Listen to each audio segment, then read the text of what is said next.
So yun, magandang araw mga lods. For today's video, meron tayong short ride at syempre meron tayong pag-uusapan regarding doon sa bagong Honda Click 160 na Evolution, yung ano niya, yung Vario Evolution. So nakita mo kasi nakaraan na may nilabas yung Honda mga lods na Vario 160 Evolution. So ngayon, tingnan natin kung ano yung mga pwede nating masabi doon, kung anong pinagbago or meron bang dinagdag, kung kailan ba darating sa Pilipinas. So ayun ang pag-usapan natin ngayon. So katapusan ng ulan mga lods, basa pa yung kalsada. So quick rides tayo para pag-usapan yung bagong Honda Click 160, kung solid pa ba yung kanyang forma, yung kanyang performance mga lods na nadagdag para before. So pag-usapan natin. So ayun mga lods, paalis na tayo. Let's go.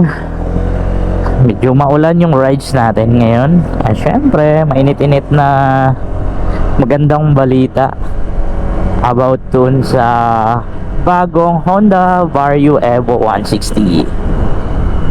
Grabe, talagang naglabas si Honda ng bagong Honda Click 160 or Vario Evo 160.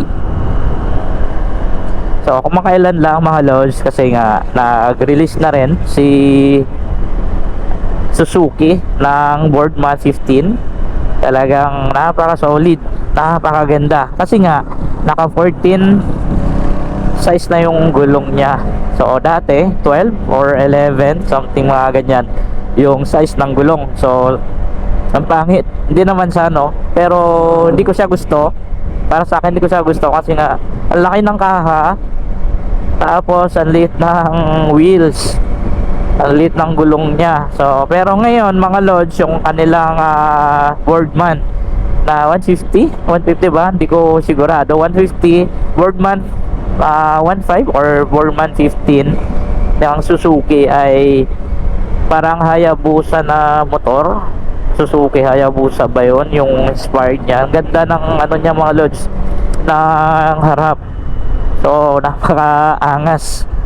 At the same time, yung maganda rin ay naging 14 yung kanyang tires. So syempre mga lods, soon yun ang i-review natin. For now, tutok tayo dito sa ating Honda Click Vario or Vario Evo 160, Honda Click 160 na bagong version ngayong 2026.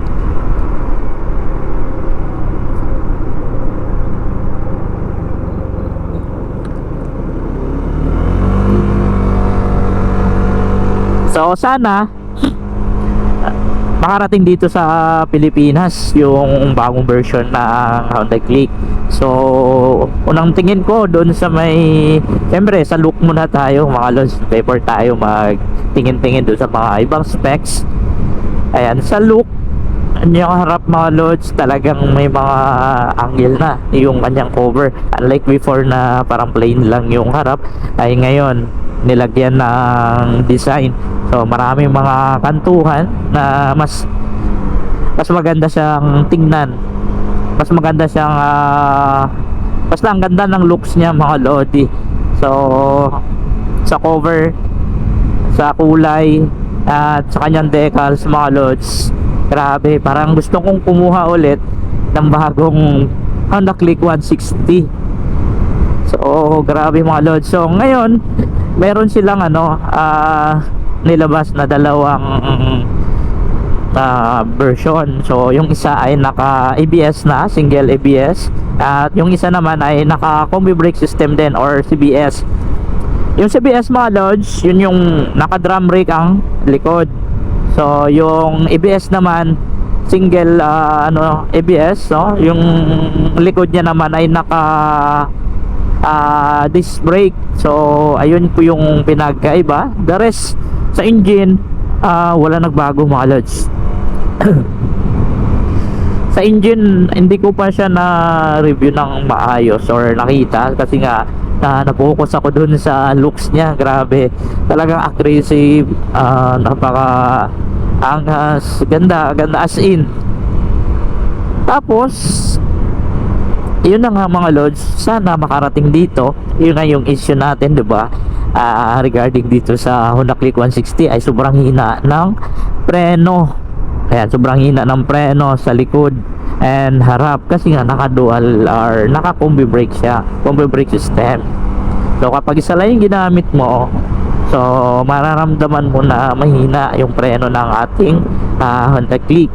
So kaya nga 'di ba sinabing CBS combi brake system ay kailangan mong gamitin yung dalawang preno mo. So kapag isa lang ginamit mo, mahina po talaga ang preno ng Honda Click 160. Yun po yung buong katotohanan. So ayun, sana makarating dito sa Pilipinas yung single ABS mga lods na naka disc brake. Sana makarating dito yung mayroong disc brake kasi nga mga lods, yun ang issue dito sa atin, ay mahina yung kanyang preno sa likod at harap. So ngayon kapag dumating dito sa Pilipinas mga lods, kukuha ka ba ng ABS, single ABS na brake system niya ay naka-display sa likod, or drum brake ka pa rin? Pero sa akin, kahit saan sa dalawa mga lods, go ako doon. So ngayon medyo mas mabigat syempre yung ABS ng 2 kilo, so 116 kilogram ang naka CBS, and then yung ano naman, ang bigat niya ay 118 yung sa ABS mga lods, no?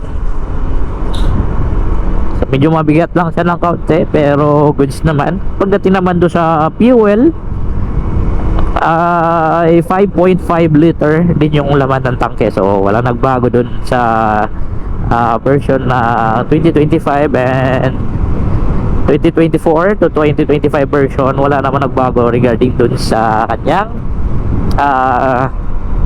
fuel tank capacity. So 5.5 liters pa rin.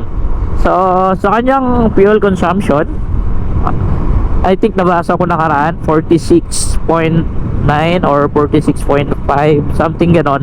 Nasa 46 kilometer per liter. So ganun siya katipid mga lods. So naka 160 ka na, tapos meron ka pa ganitong napakatipid na Honda Click mga lods. Wala ka talaga masabi kapag ito yung motor mo, mabilis na, matipid pa. Wala talaga, wala akong masabi dito sa Honda Click 160 na yun. So sa kanyang horsepower, 15.5 horsepower mga lods, and engine displacement na naman ay 156.9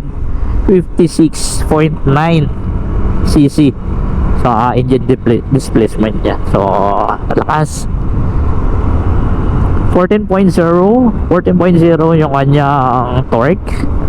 So I think, hindi ko, correct nyo ako mga lods kung mali ba yung nasabi ko, kasi nga hindi ko siya masyado pang na-review. So na-excite lang ako dun sa looks, ng bagong looks ng Vario 160.